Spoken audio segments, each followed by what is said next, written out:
வணக்கம்.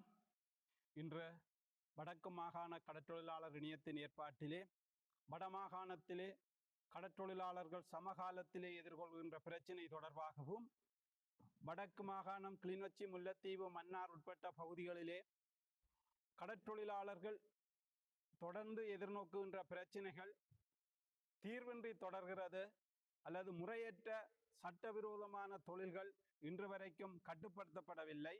அந்த வகையிலே 2009ஆம் ஆண்டு யுத்தம் முடிவிட்டதுக்கு பிற்பாடு இன்று வரைக்கும் வடக்கு கடற்றொழிலாளர்களுடைய வாழ்வாதாரம் அபிவிருத்தி சார்ந்த நிலையிலே மாற்றங்கள் ஏற்படவில்லை. அது கவலை அளிக்கின்றது, வேதனை அளிக்கின்றது.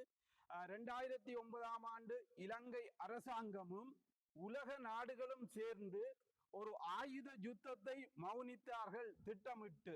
ஆனால் ஆயுத யுத்தம் மௌனிக்கப்பட்டாலும், இலங்கையிலுடைய அரசாங்கங்கள் மாறினாலும் அரசுகளின் கொள்கையில் மாற்றம் ஏற்படவில்லை. அந்த மாற்றம் இன்று வரைக்கும் வடக்கு மாகாண கடற்தொழிலாளர்களுடைய நிலையிலே தொடர்ந்த வண்ணம் இருக்கின்றது.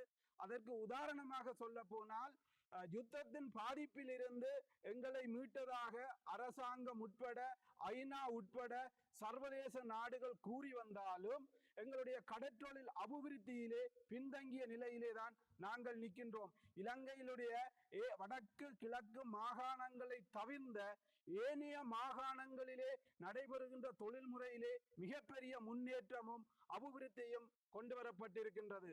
ஆனால் வடக்கிலே இன்று வரைக்கும் நாங்கள் சட்டவிரோதமான தொழில் அல்லது முறையற்ற தொழில் அல்லது இலங்கையினுடைய பாராளுமன்றத்திலே கொண்டு வரப்பட்ட சட்டங்கள் எங்களுடைய வடகிழக்கு மாகாணத்திலே முற்றாக நடைமுறைப்படுத்தப்படவில்லை. அதற்கு குறிப்பாக கடந்த அமர்வுக்கு முந்தைய அமர்வு இலங்கையினுடைய பாராளுமன்றத்திலே வடக்கிலே நாங்கள் ஒரு கடற்றொழில் சமூகமாக இலங்கை அரசாங்கத்தை நோக்கி கேட்ட கேள்வியிலே, வடக்குக்கு ஒரு நீதியே, புத்தளம் மாவட்டம் கட்பிட்டி முகத்துவாரத்துக்கு ஒரு தீர்வா என்று வடக்கு கடற்றொழில் சமூகம் தொடர்ந்து இந்த அரசுகளை நோக்கி அல்லது இலங்கையினுடைய அரசாங்கங்களை நோக்கி கேள்வி எழுப்பியிருந்தன. அந்த கேள்வியை பாராளுமன்ற உறுப்பினர் ஒருவர் மாறி கேட்டிருக்கின்றார். வடக்குக்கு ஒரு சட்டம், நீர்கொழும்புக்கு ஒரு சட்டமா என்று கேட்டிருக்கின்றார்கள்.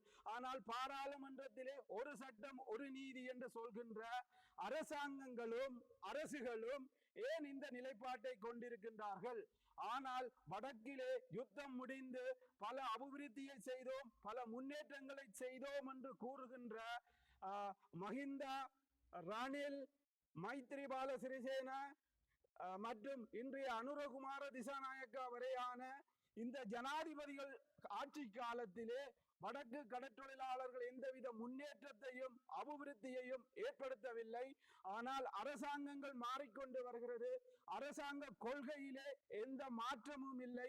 யுத்தம் முடிவிட்ட பிறகு இது வடக்கு கிழக்கு தமிழர்கள், கடலை ஆண்டவர்கள், கடலை ஆள்பவர்களை கடலை விட்டு அந்நியப்படுத்த வேண்டும் என்ற அரச கொள்கையின் அடிப்படையிலே இந்த அரசாங்கங்கள் செயல்படுகிறது.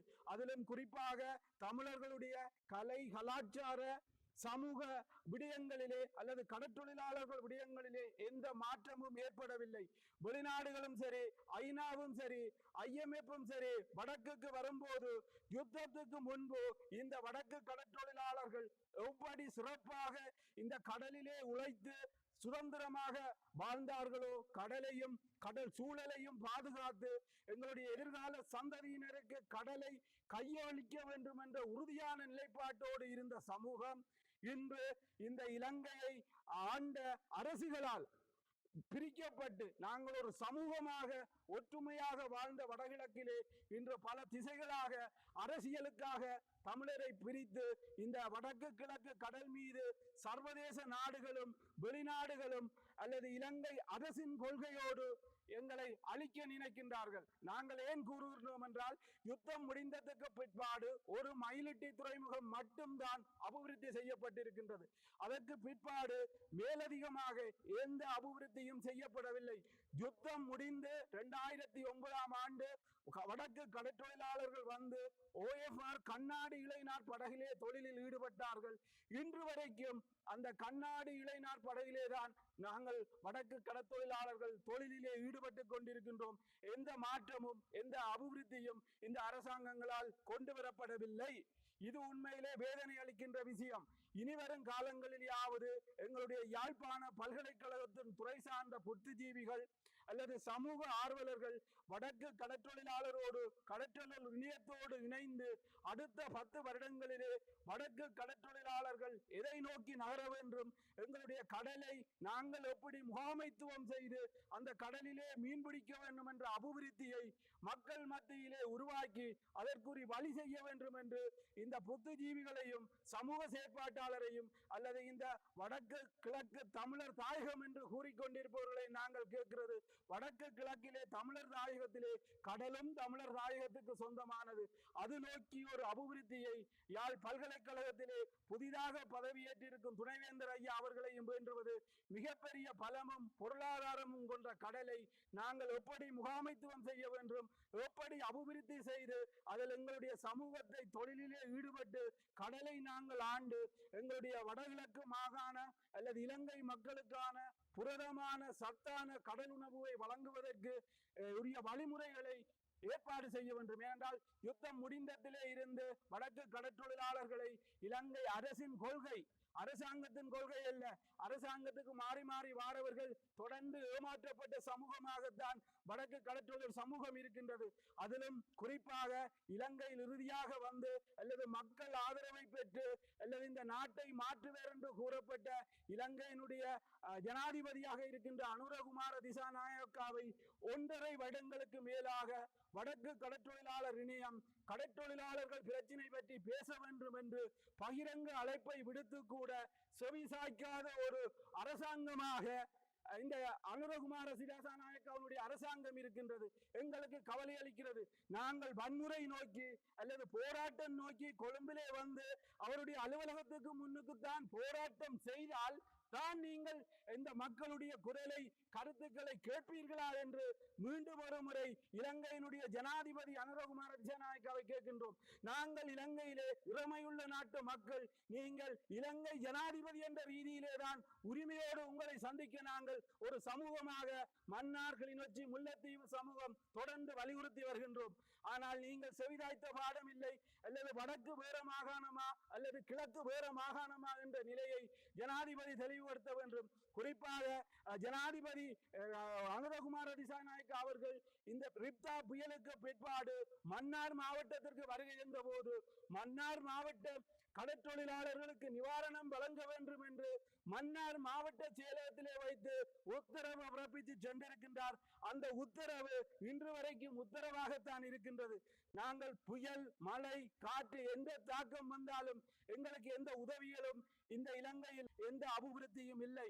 எங்களுக்கு மன்னார் கிளிநொச்சி முல்லைத்தீவு யாழ்ப்பாண நகரங்களிலே ஒரு நங்கூரமிடும் துறைமுகம் கூட இந்த யுத்தத்துக்கு பின்பு எங்களுக்கு அமைத்து தரப்படவில்லை. எங்களுக்கு அத்தனை ஆளக்கூடிய ஆண்டு கொண்ட கடற்பகுதி இருந்தும் அந்த அபிவிருத்தி எதுவுமே நடைபெறவில்லை. இந்த அபிவிருத்தி நடைபெறாததற்கு காரணம் அரசினுடைய கொள்கைகள் என்ற ரீதியிலே. அதே போன்றுதான் வடக்கிலே கடந்த காலங்களிலே வடக்கு கடற்றொழிலாளர்களை அல்லது இந்த குடாக்கடலை நம்பி தொழிலிலே ஈடுபடுகின்ற மன்னார் தொடக்கம் காரை நகர் வரையான குடாக்கடல் நீர் ஏரியிலே சீன கடலட்டை விதைக்கப்பட்டு வந்து பல சுற்றுச்சூழல் பாதிப்பை ஏற்படுத்தி ஒரு கச்சேரி நிலையங்களும் திறந்த முறையிலே செயல்படாத இருந்த காலத்தில் மீண்டும் அதே சீன கடலட்டையை இந்த அரசாங்கமும் இந்த குடாக்கடலிலே விதைப்பதற்கு சுற்றுச்சூழலுக்கு அல்லது கடல் மாசுபாட்டுக்கு ஆபத்தான வகையிலே மீண்டும் இந்த சீன கடல் குஞ்சுகளை விதைக்க நினைப்பது எங்களுக்கு கவலை அளிக்கிறது. உதாரணமாக தற்போதைய கடற்றொழில் அமைச்சர் ராமலிங்கம் சந்திரசேகரன் ஐயா அவர்களும் தற்போதைய பாராளுமன்ற உறுப்பினர் கருணைநாதன் இளங்குமரன் அவர்களும் கிராஞ்சியிலே சென்று அன்று அமைக்கப்பட்ட கிராஞ்சி கடலட்டை பண்ணைகள் சிறு தொழிலாளருக்கு பாதிப்பு என்று சட்டவிரோதம் என்று கூறி எங்களோடு வீதியிலே பல போராட்டங்களை நின்று வழிநடத்தி எங்களுக்கு மொழிபெயர்ப்பாளராக செயல்பட்ட இப்போதைய கடற்றொழில் அமைச்சர் கண்டும் காணாமலுமாக இன்று இருக்கின்றார்கள். இன்றும் கிராஞ்சியில் அந்த அவலம் தொடர்கிறது. அரசியலுக்கு முன்பு எங்களோடு பணியாற்றிய கடற்றொழில் அமைச்சர் அரசியல் பொறுப்பும் பதவியும் கிடைத்த போது இந்த சமூகத்தை விட்டு அந்த பிரச்சனைகளையும் விட்டு மாறி வேறொரு நிலையிலே செயல்படுகிறது. இது வேதனை அளிக்கிறது, கவலை அளிக்கிறது. அந்த சீன கடல் அட்டை எங்களுக்கு பொருத்தமில்லை என்று எங்களோடு போராடிய அமைச்சரே இன்று அதை செய்ய நினைப்பது அல்லது அதற்கு மாற்று வழியாக அல்லது மாற்று கருத்துக்களை கையாளுகின்றார்கள். கடலிலே குஞ்சு பிடித்து இந்த கடல் அட்டை செய்வது கடல் சூழலுக்கு பாதிப்பானது. ஆனால் இந்த வடக்கிலே எந்த ஒரு கச்சேரி நிலையங்களும் 20% மேல் செயல்படவில்லை. ஆனால் அந்த கச்சேரி நிலையங்களை பொய்யான கணக்குகளும் பொய்யான பொறிமுறைகளும் கூறுவதாக சந்தேகிக்கின்றோம். நாங்கள் அந்த சந்தேகத்தின் அடிப்படையிலே மீண்டும் இந்த சீன கடல் அட்டை என்கிற பகுதிக்கு வேண்டாம் என்பது வடக்கு கடற்றொழிலாளர்களுடைய நிலைமை. அதை கடற்றொழில் அமைச்சர் புரிந்து கொண்டிருந்தவர். ஆனால் அண்மை காலங்களிலே சில அதிகாரிகளின் கருத்திலே மயங்கியோ அல்லது முறையற்ற கொள்கையில் மயங்கியோ இந்த சீன கடல் அட்டையை வடக்குக்கு திணிக்க நினைப்பது கவலை அளிக்கிறது, வேதனை அளிக்கிறது. எது எப்படியாக இருந்தாலும் இந்த அரசாங்கங்கள் மாறலாம், அரசின் கொள்கை மாறாத வகையில் இந்த 2009 இருந்து இன்று வரையும் வடக்கு கடற்றொழில் சமூகம் திட்டமிட்டு புறக்கணிக்கப்பட்டு அபிவிருத்தி முன்கொண்டு செல்லப்படாத ஒரு துப்பாக்கிய நிலையே ஏற்படுகிறது. இதை கருத்தில் எடுத்து நாங்களும் இலங்கை குடிமக்கள் என்ற ரீதியிலே ஜனாதிபதியிடம்தான் இறுதியான கோரிக்கையை தொடர்ந்து வைக்கின்றோம். ஜனாதிபதியும் செவிதாக்காவிட்டால் நாங்கள் அடுத்த கட்டம் என்ன செய்வது என்று மிக விரைவிலே கூடி தீர்மானம் எடுத்து நடவடிக்கையை மேற்கொள்வோம் என்று கூறி நன்றி.